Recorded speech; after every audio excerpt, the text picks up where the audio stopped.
Welcome back. Well, it is definitely a sluggish day for the markets, but a lot of stocks in focus on the back of news. One of them is Aurobindo, which I'm tracking.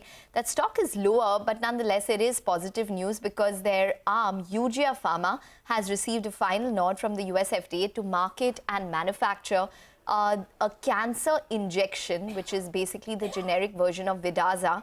It is market size around $46 million. It is expected to be launched by this month.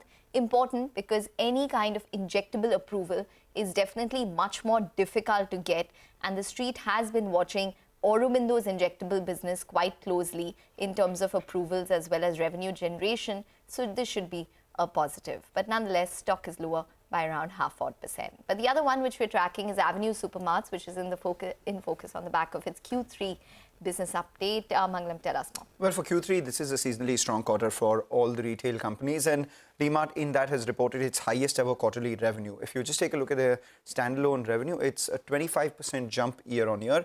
A 3-year compounding of revenues for the company has happened at a pace of 18.5%, slightly lower than what it happened at in the second quarter, which was a little over 20%.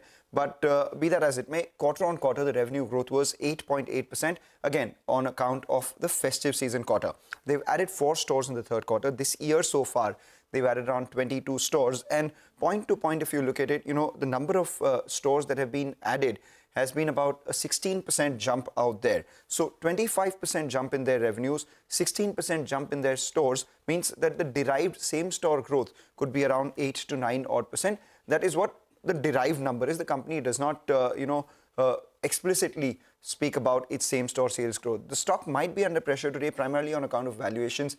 DMart has never been particularly cheap and currently is trading at around 73 times FY24 price to earnings as well. So market sentiment as well as, valuations causing the stock to fall in today's trading session despite the revenues being at a historic high. Okay, historic high there, but not so much in terms of a stock.